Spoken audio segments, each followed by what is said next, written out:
आज की क्लास में आप सबका पुनः बहुत स्वागत है।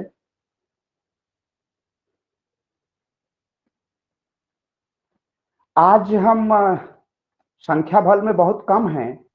संभवतः छुट्टी की वजह से आज बच्चे नहीं आए हैं। वो उनको लगता होगा कि आज छुट्टियों का दिवस है, तो छुट्टियों के दिवस कक्षाएं चलती नहीं हैं।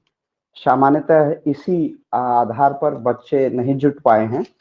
आज कुछ प्रश्न आप लोग पूछ लीजिए। जो आपका कोई प्रश्न हो ऐसा, उससे आरंभ करें।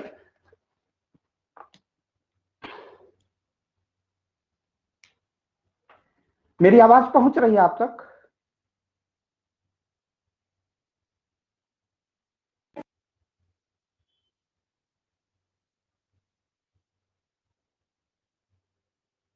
पहुंच रही मेरी आवाज पहुंच रही है?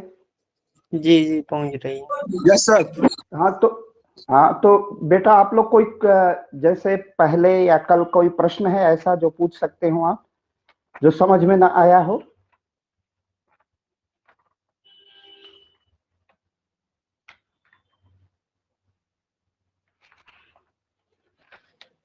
क्योंकि हम लोगों की संख्या प्रभावी पढ़ाई लायक नहीं हो पाएगी।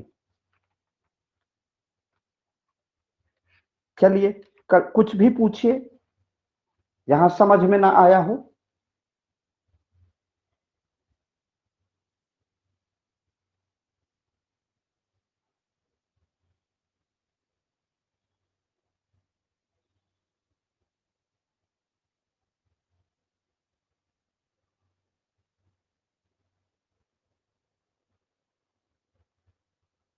पूछिए प्रश्न आप लोग, कुछ चर्चा हो जाए।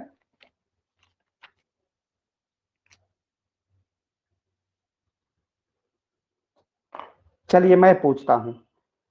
आप लोगों ने कल मैंने भारतीय लोक प्रशासन का पर्यावरण बताया है, तो लोक प्रशासन का के पर्यावरण से क्या आशय है? भारतीय प्रशासन के पर्यावरण का क्या अर्थ है?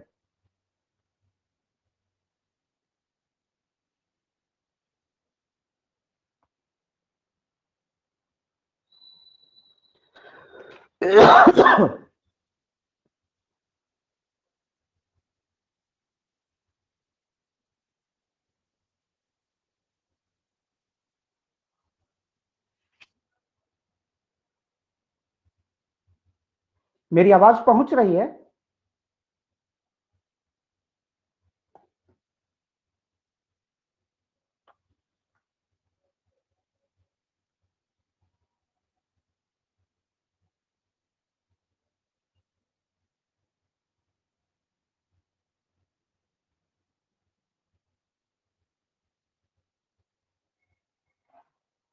तो चलिए बोलिए आप लोग, भारतीय प्रशासन के पर्यावरण से आप क्या समझते हैं? जो भी आता है, अरे बहुत होगा गलत होगा, बोलो तो।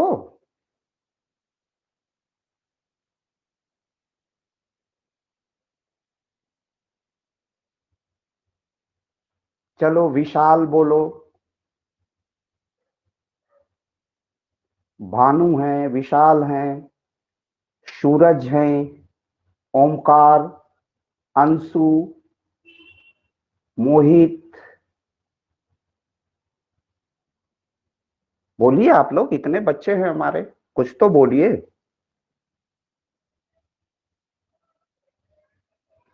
केवल एक तरफा मैं पढ़ाता रहूंगा तो कुछ तो फीडबैक आना चाहिए ना। इस वर्चुअल मीडिया पर आप सबकी उपस्थिति, आप सबकी प्रतिक्रिया क्रिया भी बहुत आवश्यक है। चलिए,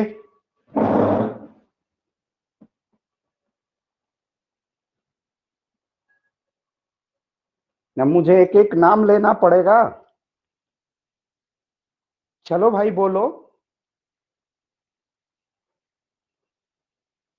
चलो भानु, शुरू करो तुम।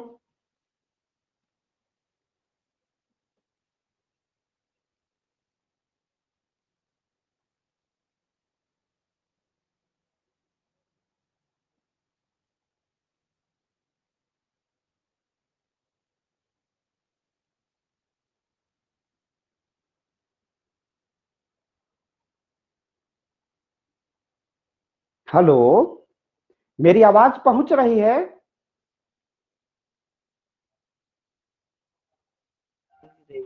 हेलो,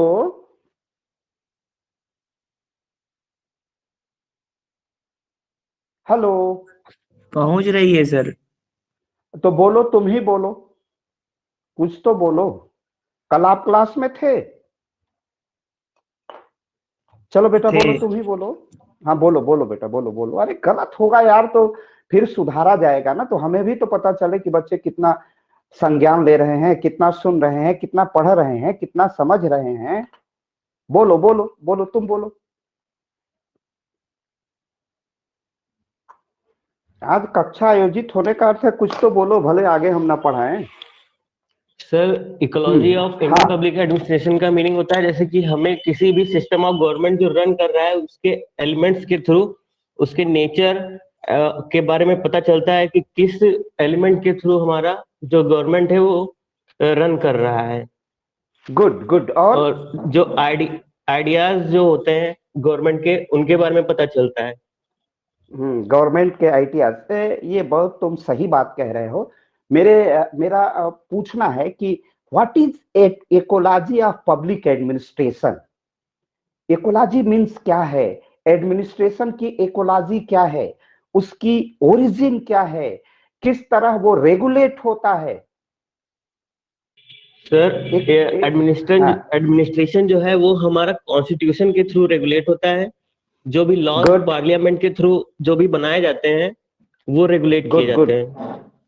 बिल उनसे रेगुलेट होता है प्रशासन। गुड। और तो उससे वो रेगुलेटिंग अथॉरिटी हमारी कॉन्स्टिट्यूशन ऑफ इंडिया हो गई। रेगुलेटिंग अथॉरिटी हमारे सारे एक्ट्स हो गए जो मेड बाय पार्लियामेंट है। संसद द्वारा बनाई गई सारी विधियां और भारत का संविधान भारतीय प्रशासन का आधार है, या भारतीय प्रशासन इसी से संचालित होता है। ऐसा क्यों?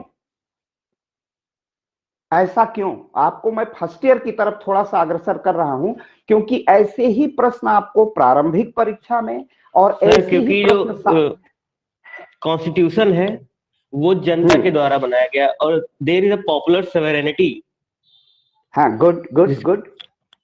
जिसके थ्रू सर रेगुलेट किया जाता है जनता। क्योंकि सर जो भी वेलफेयर है जनता का निहित वो कॉन्स्टिट्यूशन में नहीं, तो कॉन्स्टिट्यूशन सर जनता के द्वारा बनाया गया है, इसीलिए सर रेगुलेट किया जाता है एक बार इसको कॉन्स्टिट्यूशन और के बोल थ्रू। दीजिए, और बोल दीजिए, बीच में आवाज फंस गई थी आपको। इस बात को एक बार और रिपीट कर दीजिए। सर, जो हम लोगों का एडमिनिस्ट्रेशन है वो इसलिए रेगुलेट किया जाता है, कॉन्स्टिट्यूशन के थ्रू रेगुलेट किया जाता है क्योंकि ये हम जनता के द्वारा ही बनाया जाता है और जनता के वेलफेयर गुड। के लिए। और थोड़ा सा क्लियर करिए, और बहुत सही बोल रहे हो। तुम पवन बोल रहे हो ना? नो सर, मंजुल पांडे। हाँ, Manjul Pandey. Good. English medium? Yes sir. अच्छा, मंजुल पांडे। और कुछ बोलो, और कुछ थोड़ा सा स्पष्ट करो, बहुत तुम सही बता रहे सर, हो। यहाँ पे जो सेवेरेनिटी है वो बेस्ड होती है पॉपुलर सेवेरेनिटी पे, और पॉपुलर गुड गुड, वो सेवेरेनिटी तो जो तुम। है वो हाँ। इनहेरेंट होती है जनता के लोगों में, we the people of India, hmm. जैसा कि सर कॉन्स्टिट्यूशन में बताया गया है। बिल्कुल बिल्कुल बिल्कुल बिल्कुल। Good good. और ये जो कॉन्स्टिट्यूशन होता है, ये किसका कॉन्स्टिट्यूशन होता है? We the people of India का या स्टेट का? सर, अगर directly constitution belongs to state of India or citizens? Citizens के लिए बिलोंग करता है। जैसे तुम्हारे पास political science belong to BA third year students mister Manjul Pandey, उसी तरह मैं आपसे पूछ रहा हूं कि यह किससे संबद्ध है? स्टेट से है या सिटीजन ऑफ इंडिया से है? संविधान भारत राज्य का होता है, स्टेट ऑफ इंडिया का होता है, या भारत के नागरिकों के का होता है?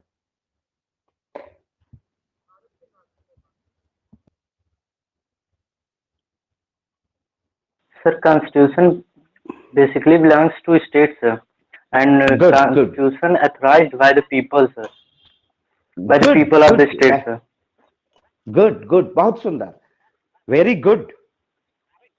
अगर यही प्रश्न मैंने पूछ लिया कि इसकी ओरिजिन कहाँ है, जो हम एडमिनिस्ट्रेशन पढ़ रहे हैं और एडमिनिस्ट्रेशन की जो इकोलॉजी पढ़ रहे हैं, बाकी सभी लोग सुने ठीक से, उसको समझें। मंजुल ने बहुत सुंदर उत्तर दिया है। जो राज्य नामक संस्था बनाई जाती है, राज्य किस लिए बनाई गई? आप ओरिजिन ऑफ स्टेट पढ़े हो। राज्य बनाई गई है नागरिकों की सुरक्षा के लिए, राज्य बनाया गया है एकता और अखंडता के लिए, राज्य बनाया गया है डेवलपमेंट के लिए, राज्य बनाया गया है ह्यूमन डेवलपमेंट के लिए, ह्यूमन सिक्योरिटी के लिए, सोशल सिक्योरिटी के लिए। राज्य की स्थापना की गई है सामाजिक सुरक्षा के लिए, सामाजिक विकास के लिए, कल्याण के लिए और नागरिकों की रक्षा के लिए। और स्टेट के अंदर, स्टेट इज इम्प्लाइडली कंसेप्ट, राज्य एक अमूर्त अवधारणा है। भारत राज्य को देखा नहीं जा सकता है कि आप जाके छू नहीं सकते कि ये भारत राज्य है, बल्कि भारत राज्य का अनुभव किया जा सकता है कि कश्मीर से कन्याकुमारी और कच्छ से कामरूप तक की जो टेरिटरी है, दैट इज इंडिया, इसे हम भारत कहते हैं।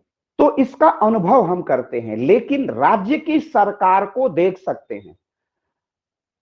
इंडिया की जो गवर्नमेंट है, भारत राज्य की जो सरकार है, जो मंत्रिमंडल है, हेडेड बाई नरेंद्र भाई मोदी, वह भारत की सरकार है, उसका वो नेतृत्व कर रहे हैं, इसको आप देख सकते हो। तो स्टेट क्या देता है? स्टेट का निर्माण हम लोगों ने सुरक्षा के लिए किया है, कल्याण के लिए किया है, और एक दिन के लिए नहीं किया है, अनंत काल के लिए, इन्फिनिटिव कॉल के लिए, पीरियड के लिए किया है। तो जो राज्य की स्थापना हुई है, यह सोशल सिक्योरिटी, यह सुरक्षा, सामाजिक सुरक्षा, कल्याण की सुरक्षा, प्राण एवं देह की सुरक्षा, यह सारा प्रबंधन जो भारत किसी भी राज्य का करता है, इसको इस सुरक्षा को सिक्योर करने के लिए, एश्योर करने के लिए, सुनिश्चित करने के लिए, सर्टेन करने के लिए क्या किया जाता है? नागरिकों के द्वारा एक संविधान का निर्माण किया जाता है, और उस संविधान से राज्य संचालित होता है।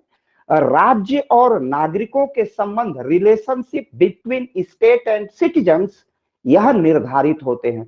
और जब संविधान बन जाता है, तब राज्य और जनता जो थी, जिसमें निवास करने वाले लोग हैं, वो अब लोग क्या बन जाते हैं? वो कन्वर्ट हो जाते हैं, उनका कन्वर्जन हो जाता है सिटीजन में, राज्य के नागरिक के रूप में। तो इसीलिए, और नागरिक के रूप में कन्वर्जन हो जाता है, तो जब यह संविधान अस्तित्व में आता है, संविधान जब राज्य का बन जाता है, तो constitution is the way of life of state. संविधान किसी भी राज्य की जीवन शैली है। हम किस तरह एक राज्य के रूप में, व्यक्ति के रूप में नहीं, इंडिविजुअल पर्सन के रूप में नहीं, व्यक्तिगत व्यक्ति के रूप में नहीं, बल्कि एक राज्य के रूप में भारत किस प्रकार जीवन यापन करेगा, उसकी सरकार कैसी होगी, उसका लक्ष्य क्या होगा।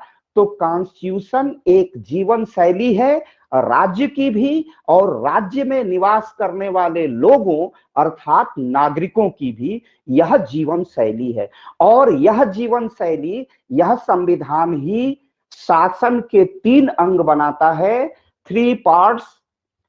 There is administration have 3 parts: executive, legislature and judiciary.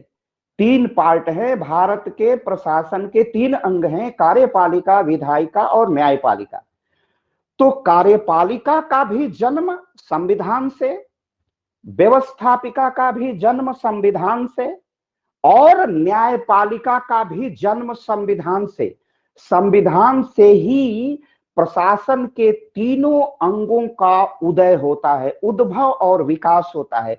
origin and development of 3 organs of the administration कार्यपालिका, विधायिका और न्यायपालिका, ये तीनों ऑर्गन, ये तीनों अंग विकसित होते हैं। इनका उद्भव और विकास कैसे होता है? संविधान से। आपके मन में होगा उद्भव, उद्भव का तो लिख दिया गया कि एजुकेटिव मंत्रिमंडल होगा 74 और 75 में। विकास, जब से 1947 से आजादी के बाद अब तक मंत्रिमंडल अपनी यात्रा करते हुए जितने पड़ावों को, जितने आयामों को स्पर्श करते हुए 2021 की आज 19 नवंबर तक आया है, उसकी अपनी यात्रा है। यह उसका विकास है, यह उसके विकास का चरण है। तो यह है उद्भव और उसका विकास। तो जब प्रशासन कैसे बनता है कॉन्स्टिट्यूशन ऑफ इंडिया से, तो कॉन्स्टिट्यूशन ऑफ इंडिया जहां उसका जन्म हुआ, जिस व्यक्ति का जन्म प्रयागराज में हुआ है, या मैं प्रयागराज के अपने आवास से, फ्लैट से बैठ के पढ़ा रहा हूं, तो इस कमरे का जो एटमॉस्फेयर है, बाहर का जो एटमॉस्फेयर है, यह हमारा पढ़ाने का बाह्य पर्यावरण है। और एक पर्यावरण है जिस विषय वस्तु को पढ़ाता हूं, पब्लिक एडमिनिस्ट्रेशन, पॉलिटिकल साइंस का सेकंड पेपर, पब्लिक एडमिनिस्ट्रेशन, लोक राजनीति विज्ञान का द्वितीय प्रश्न पत्र, लोक प्रशासन, यह मेरा परिवेश है, मेरे पढ़ाने का परिवेश है। तो उसी तरह प्रशासन जहां से विकास हुआ है, जिस दायरे में, जिस परिधि में, जिससे उसका विकास हुआ है, जिस परिधि में यह प्रशासन अपना कार्य प्रारंभ करता है, अपना जन्म लेता है, अपना स्वरूप ग्रहण करता है, वह प्रशासन का पहला स्वरूप और पहली परिधि, पहली सीमा क्या है?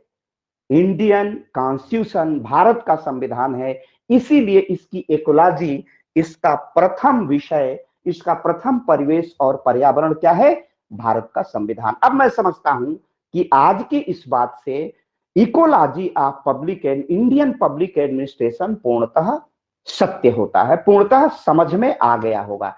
पूर्ण रूप से इसके इंटरप्रिटेशन से, इसकी व्याख्या से आपके मस्तिष्क तक इसकी पहुंच हो गई होगी कि परिवेश और पर्यावरण क्या है? भारत का संविधान। और जैसा मंजुल ने उत्तर दिया अपनी इस उम्र में, इतनी परिपक्व उत्तर, बहुत सुंदर उत्तर है। फिर यह कैसी व्यवस्था है?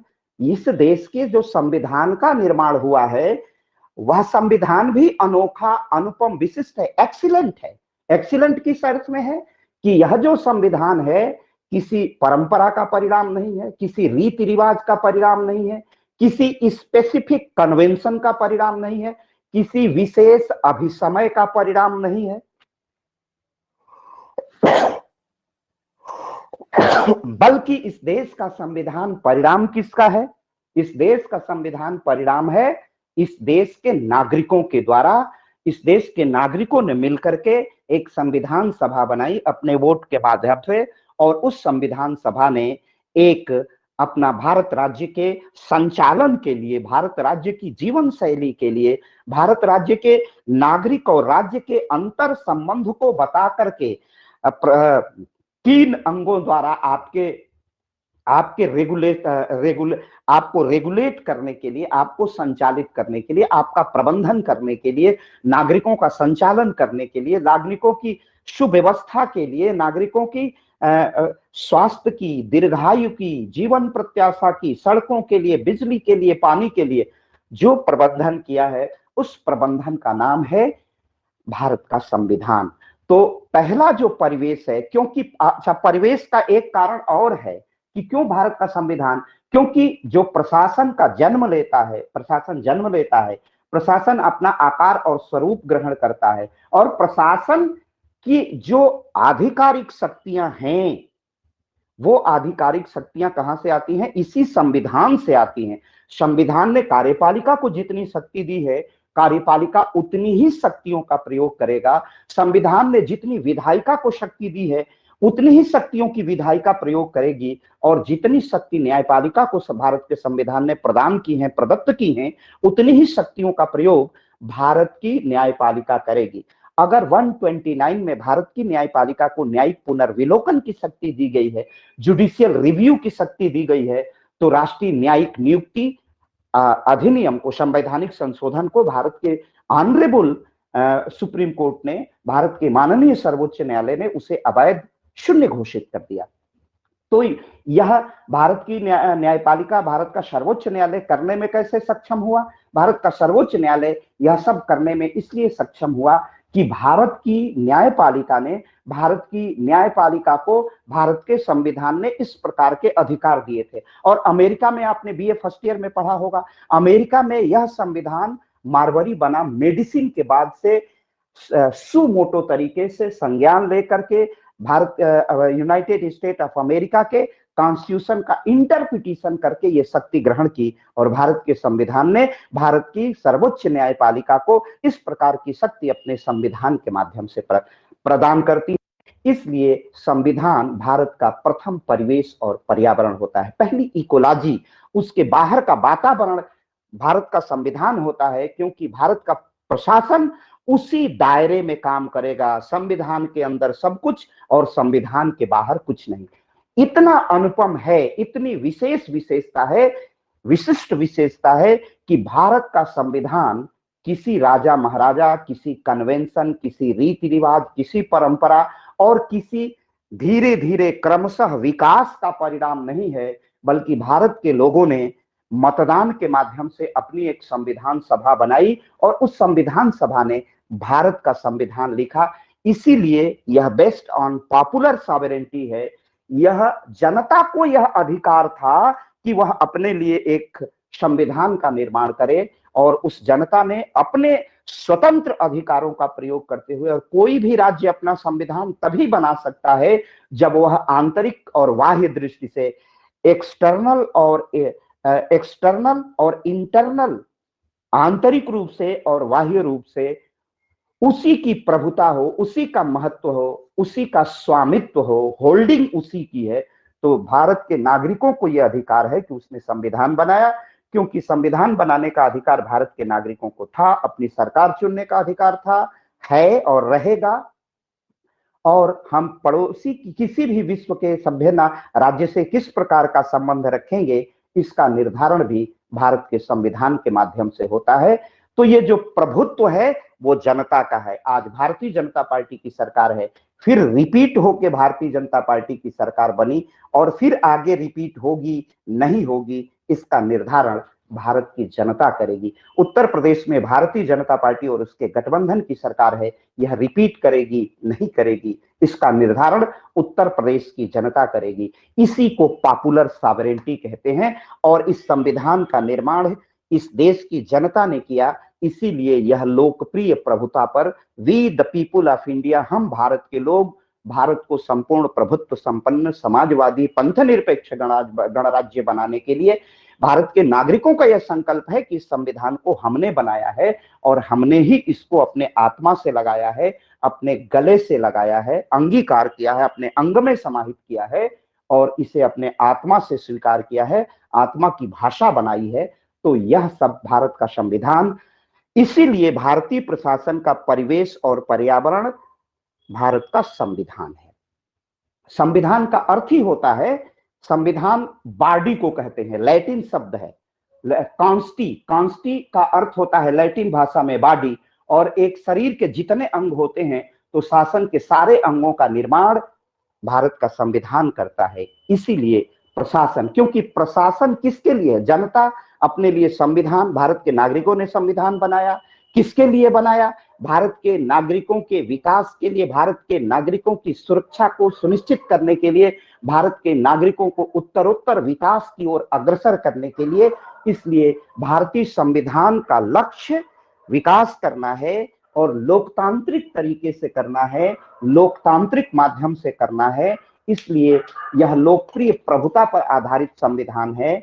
इस संविधान की सबसे बड़ी विशेषता है कि यह संविधान जनता द्वारा बनाया गया है, यह जनता का संविधान है, जनता ने इस संविधान का निर्माण किया है। और हमने क्या किया? संपूर्ण प्रभुत्व संपन्न है। हम 15 अगस्त 1947 के पहले संपूर्ण प्रभुत्व संपन्न नहीं थे, हमारी सॉवरेनिटी नहीं थी, और राज्य के जैसे इस शरीर को संचालित होने के लिए श्वास की आवश्यकता है, उसी तरह किसी राज्य की आत्मा का नाम है सॉवरेनिटी। और 15 अगस्त 1947 के पहले हमारी सॉवरेनिटी नहीं थी। वह 15 अगस्त मध्य रात्रि को ब्रिटिश संसद के अधिनियम द्वारा भारत की स्वतंत्रता प्राप्त हुई। भारत की स्वतंत्रता की भी एक विचित्र गाथा है। विदेशी राज्य की संसद ने, कॉमन सभा ने और लॉर्ड सभा ने हमारी स्वतंत्रता का अधिनियम बनाया और हम स्वतंत्र हुए। और 15 अगस्त की मध्य रात्रि को नेहरू का लाल किले की प्राचीर से मध्य रात्रि को वह ऐतिहासिक भाषण, ट्रस्ट विथ डेस्टिनी, भारत भाग्य और नियति से मिल रहा है, ऐतिहासिक भाषण। तो हम सावरेन हैं, हमारी सावरेंटी पॉपुलर है, हम लोकप्रिय प्रभुता पर आधारित संविधान है, हम लोकतांत्रिक राज्य हैं, लोकतंत्र हमारी जीवन शैली है, हमारी सरकार की शासन की पद्धति लोकतांत्रिक होगी और भारत गणराज्य है। इस पर मैंने चर्चा कर लिया है। अर्थात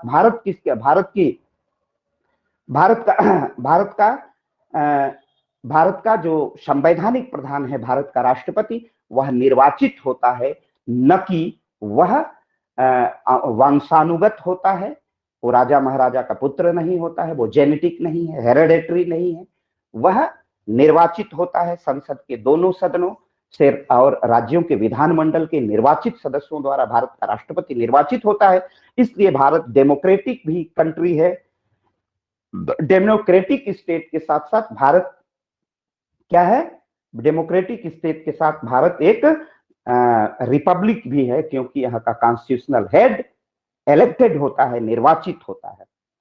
उसके बाद हमने शासन तंत्र के लिए संसदीय लोकतंत्र को स्वीकार किया। इस पर हम लोगों ने परिचर्चा भी की कि भारत में पार्लियामेंट्री डेमोक्रेसी क्यों, किन परिस्थितियों में हमने पार्लियामेंट डेमोक्रेसी को स्वीकार किया, क्योंकि पार्लियामेंट्री डेमोक्रेसी हमारी आवश्यकता थी। हमने पार्लियामेंट्री डेमोक्रेसी ब्रिटिश औपनिवेशिक शासन के साथ साथ सीखा भी। हमारी संसद भी, भारतीयों का प्रवेश ब्रिटिश थोड़ी सी छोटी सी संसद थी उसमें होने लगी थी, तो हमने वो कला सीखी है। तो इसलिए हमने अपनी, और दूसरी बात मैंने बताई कि हम लोग कल्चर से, भूगोल से, भाषा से, विविध भौगोलिक क्षेत्रों से, भाषा से, कई वेशभूषा से, खान पान की कई तरह की विविधता से हम लोग अनेक हैं और अनेक में एकता को स्थापित करने के लिए हमें इससे बढ़िया सुंदर सटीक कोई माध्यम नहीं मिला, शासन की पद्धति नहीं मिली, तो हमने संसदीय शासन पद्धति को अपना लिया। लेकिन एक चीज और, हमने संसदीय शासन पद्धति को अपनाया, हमारी व्यवस्था संसदीय शासन व्यवस्था बनी, संसद को हमने अंगीकार कर लिया, स्वीकार कर लिया संसदीय शासन व्यवस्था को। तो जैसे ब्रिटेन में संसद संप्रभु है, संप्रभुता कौन किसके पास है? Sovereignty, trust in parliament. वहां की जनता संप्रभु नहीं है, वहां की संसद संप्रभु, और वहां के संविधान को जब चाहे अलट सकती है, पलट सकती है। व्यापक अमेंडमेंट करने का इनहेरेंट पावर है पार्लियामेंट ऑफ ब्रिटेन को, पार्लियामेंट ऑफ यूनाइटेड किंगडम को। लेकिन भारत में संसदीय संप्रभुता नहीं। हमारे यहाँ संप्रभुता कहां बसती है? लोकप्रिय संप्रभुता है हमारे यहाँ। संप्रभुता भारत के, हमारे यहाँ संप्रभुता भारत के लोगों में निवास करती है। हमारे यहाँ भारत के नागरिक संप्रभु हैं, और जहां संप्रभुता लोगों में है वहां पर, लेकिन ऐसा नहीं है, क्योंकि हम संसदीय लोकतंत्र हैं तो हमारे यहाँ संसद कमजोर है। अब बहुत बारीकी से, बहुत माइन्यूटली ध्यान दीजिए कि यहाँ संसदीय लोकतंत्र है तो पहले संसद बनेगी और संसद से फिर प्राइम मिनिस्टर अपॉइंट होगा, और संसद में जिसे 1/2+1 की मेजॉरिटी आएगी, संसद में जिसे 1/2 का बहुमत प्राप्त होगा, साधारण बहुमत प्राप्त होगा, उसी दल के नेता को बाध्य है भारत के माननीय राष्ट्रपति उसे प्रधानमंत्री नियुक्त करेंगे। फिर वो उसके परामर्श पर भारत के राष्ट्रपति, भारतीय गणराज्य के राष्ट्रपति मंत्रिमंडल के अन्य सदस्यों का निर्माण करेंगे। इस प्रकार संसद को बनाने, अर्थात संसद के माध्यम से सरकार के निर्माण का एकमात्र अधिकार भारत के नागरिकों को है। ऐसे वयस्क पुरुष, नर नारी जो 18 आयु वर्ष को पूरी कर लेते हैं, वो संसद के लिए मतदान करेंगे और लोकसभा के लिए मतदान करेंगे और फिर सरकार का निर्माण करेंगे। तो हमारे यहाँ उसी संसद से सरकार का निर्माण होता है और हमने वोट देके उसे बनाया है, देश के नागरिकों ने, राज्य के, भारत गणराज्य के नागरिकों ने।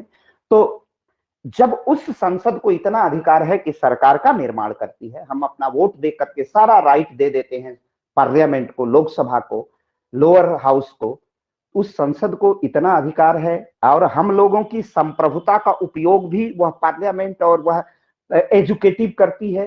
तो क्या पार्लियामेंट जिसको सरकार बनाने का अधिकार है और हमने अपना अधिकार उसको डेलीगेट कर दिया है, प्रदत्त कर दिया है, और हमारे वोट से जो संसद बनती है, संसद का वो जो फिगर बनता है, जो स्टैच्यू बनता है, किसको बहुमत मिलेगा, उसके अनुसार प्रधानमंत्री अपॉइंट होगा और फिर उसका मंत्रिमंडल बनेगा। तो क्या हमने अपने अधिकार को डेलीगेट कर दिया है पार्लियामेंट में, तो पार्लियामेंट सॉवरेन हो गया, वो संविधान में संशोधन भी कर सकता है, नई विधियां भी बना सकता है, उसको भारत के लोगों ने बनाया है, तो वो सॉवरेन हो गई। ओके, करेक्ट, सबके समझ में आ गया। इसके बाद और महत्वपूर्ण बात है जो समझने की है, वो सॉवरेन है। तो क्या भारत में भारत के संविधान ने यह अधिकार दिया है कि इस देश के संविधान की व्याख्या करने, इंटरप्रिटेशन ऑफ कॉन्स्टिट्यूशन, भारत के संविधान का जहां मौन हो जाता है, उनकी व्याख्या करने का अधिकार किसको दिया गया? भारत के माननीय सर्वोच्च न्यायालय को।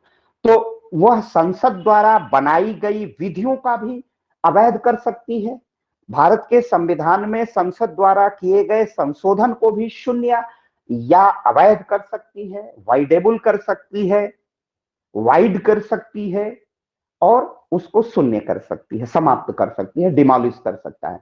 तो अब प्रश्न है कि भारत में संसद बड़ी है, जनता बड़ी है, संसद बड़ी है, या न्यायपालिका बड़ी है? तीन अंग, ये कैसे, कौन निर्धारित करेगा?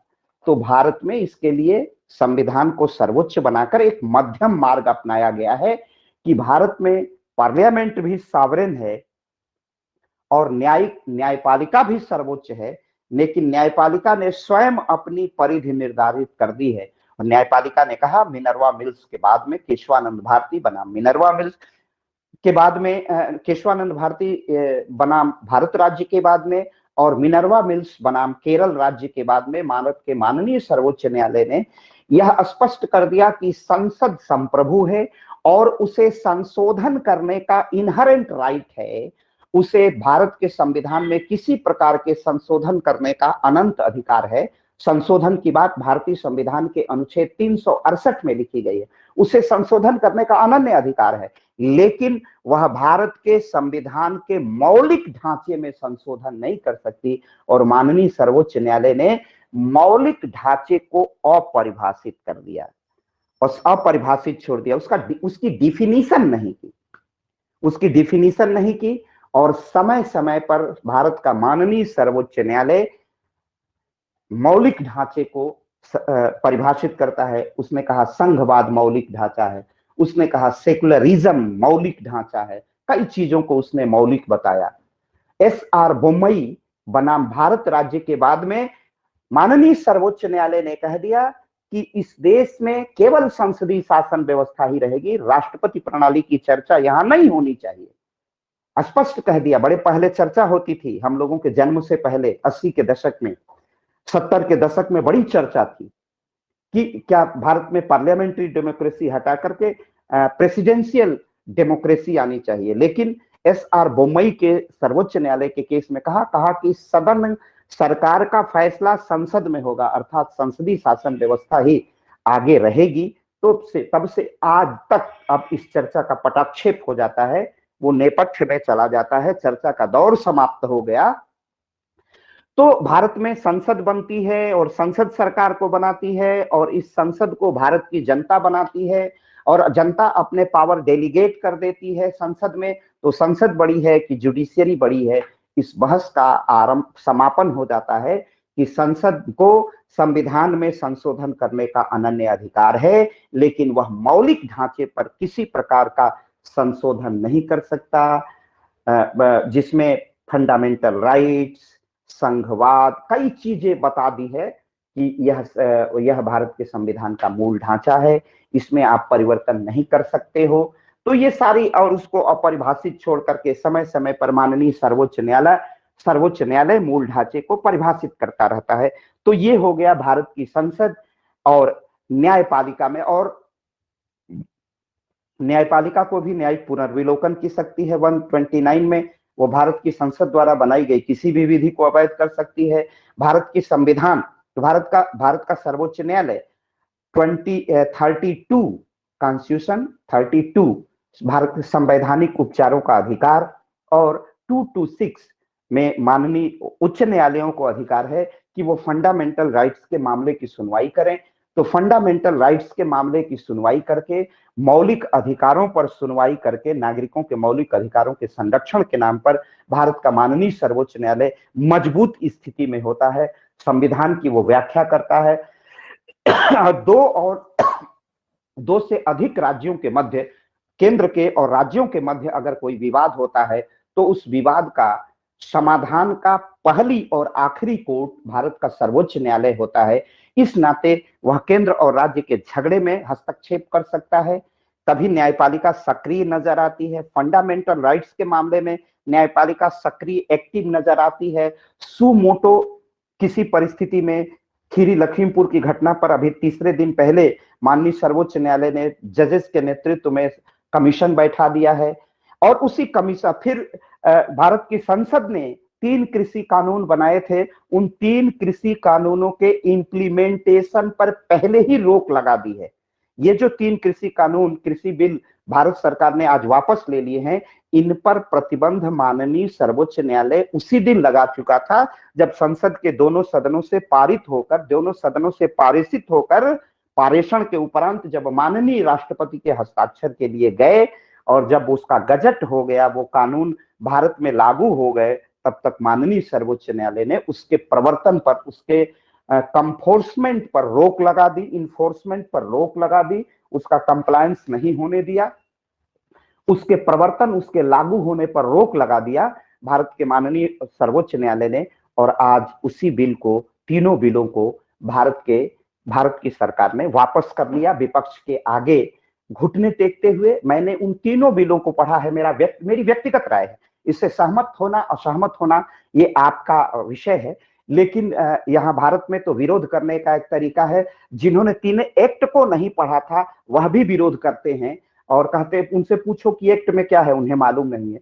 यह एक्ट भारत के गरीब किसानों के पक्ष में था, बड़े दलाल और पूंजीपतियों के विरोध में था, और इसीलिए एक बड़ा तबका इस सरकार को अस्थिर करने के लिए, मैं भारतीय जनता पार्टी का न तो समर्थन कर रहा हूं, न पक्ष पोषण कर रहा हूं, न कहीं से बचाव कर रहा हूं।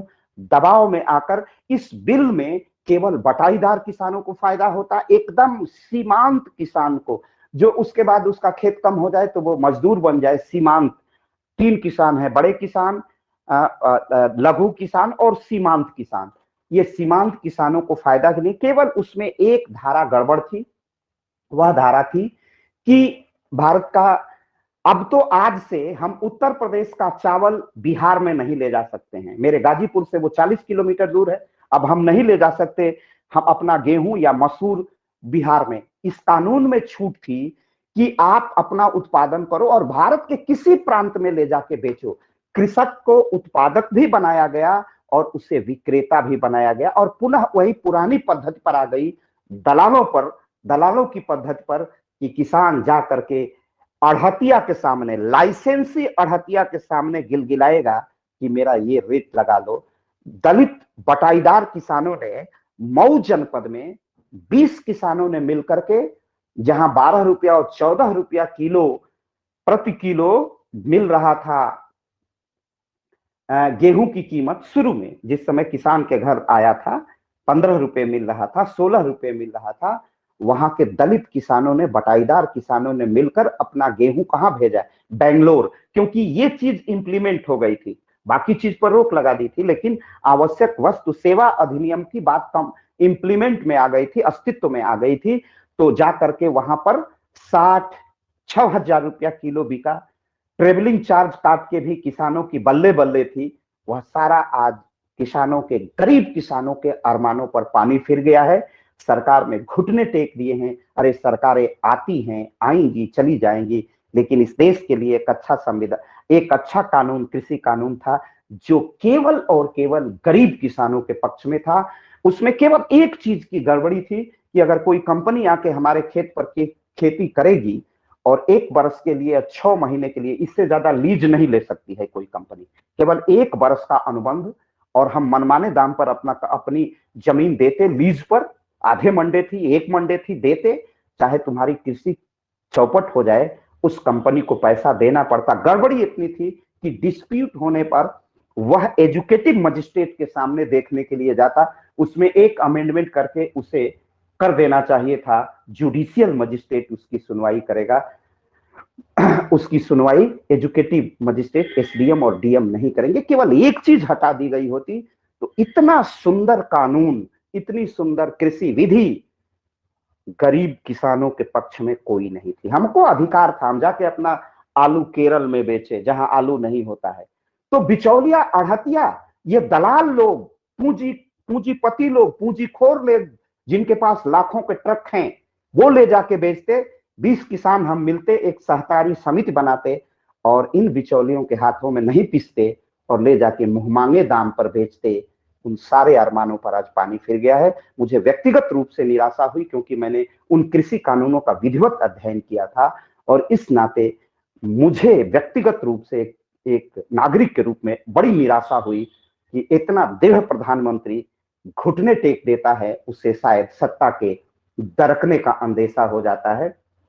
और याद रखिए, विश्व से अनुबंध है, पेट्रोलियम पदार्थ के दाम तब तक भारत में चाहे कोई सरकार आ जाए नहीं गिरेगी जब तक विश्व मार्केट में कच्चे तेल के दाम कम नहीं होंगे। यह सरकार ने रिस्क लिया है। अब सरकार के भाग्य पर है कि वो कच्चे तेल का कीमत बैरल में कम होता है या बैरल में ऊंचा होता है। कम होता जाएगा, तेल सस्ते हो जाएंगे, उससे प्रभावित होने वाले अन्य कारक सस्ते होते जाएंगे।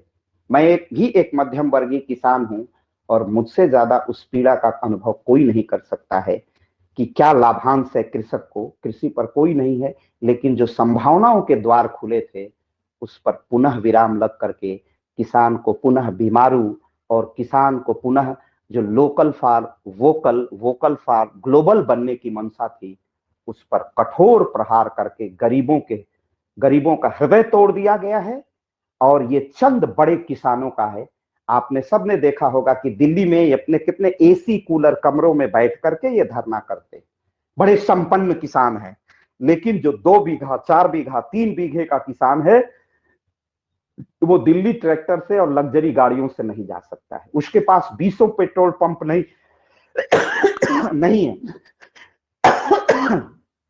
तो चलिए मैं पुनः आता हूं, क्योंकि ये राजनीति विज्ञान के हम लोग विद्यार्थी हैं, तो इतनी बात तो अपनी कक्षाओं में कर सकते हैं, लेकिन ये पूर्वाग्रह के साथ नहीं कि मैं भारतीय जनता पार्टी का समर्थक हूं।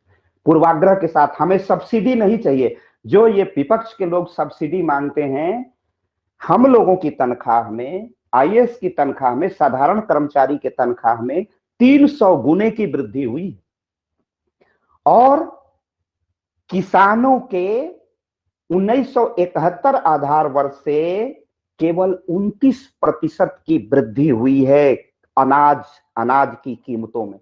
29% में आज स्थिति यह है कि किसान को इतना बीमारू बना दिया गया है और उसे क्या दया पर, पुनः उसी दया पर ले आके छोड़ दिए। क्या होगा कि किसान अब उन्हीं की भीख पर, सब्सिडी पर, जिसकी मांग विपक्ष कर रहा है, उसी सब्सिडी पर आ गया कि हमको बोनस दे दो, हमको सरकारी रेट दे दो। फिर उसी पर हम आ गए जिन बिचौलियों के चंगुल में थे। नहीं तो बड़ी प्रसन्नता थी कि गाजीपुर, बलिया, बदायूं, बनारस से अब तो हमारे यहाँ सड़कें आ गई पूर्वांचल में कि 6 घंटे, 8 घंटे में, 10 घंटे में हमारा जो हरी मिर्च थी, हमारा मटर था, वो आजादपुर मंडी में जाता, सिंघू मंडी में जाता, कलकत्ता में, यह महाराष्ट्र तक जाता। वो सब सपना चकनाचूर हो गया है, क्योंकि अब हम आजादपुर मंडी में जाएंगे तो उत्तर प्रदेश की सीमा जहां क्रॉस करेंगे वहीं हम स्मगलिंग के कानून में मिर्च किसान लेके जाएगा, हरी मिर्च, तो उस पर कस्टम ड्यूटी लगेगी, वो अवैध व्यापार माना जाएगा। ये तीनों कानूनों में था कि हम मिर्च ले जाके कहीं भी भारत के किसी इलाके में टमाटर अपना बेच सकते थे। वो सब पुनः पुराना आ गया और हम वास्तविकता तो यह है कि गांव से जो किसान ले आके इन मंडियों में बेच लेता है वो भी अवैध है कानून की दृष्टि में, क्योंकि उसकी कानून, पुराने कानून मना ही करते हैं।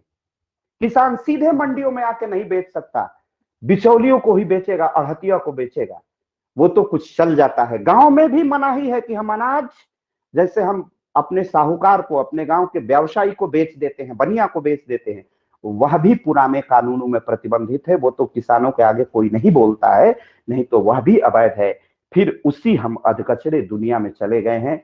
पता नहीं क्या विपक्ष को हुआ था, किसानों के घर में खुशहाली आती तो क्या चला जाता, किसी ने कुछ समझा नहीं और इस इन अच्छे कानूनों को समाप्त कर दिया। तो मैं पुनः आता हूं, तो हमने संसदीय शासन व्यवस्था और न्यायिक सर्वोच्चता में समन्वय कर लिया। अब संघवाद की व्यवस्था पर मैं कल वार्ता करूंगा, आज बहुत संख्या है। अगर कल आपकी मंशा पढ़ने की होगी तो पढ़ाऊंगा, अर्थात अगर छुट्टियां मनाना आप चाहें तो मुझे कुछ नहीं है, मैं तो चाहता था कि पढ़ाएं, लेकिन संख्या बल इतना कम था कि पढ़ाने का मन नहीं हुआ। तो चलिए, मुझे लगता है कि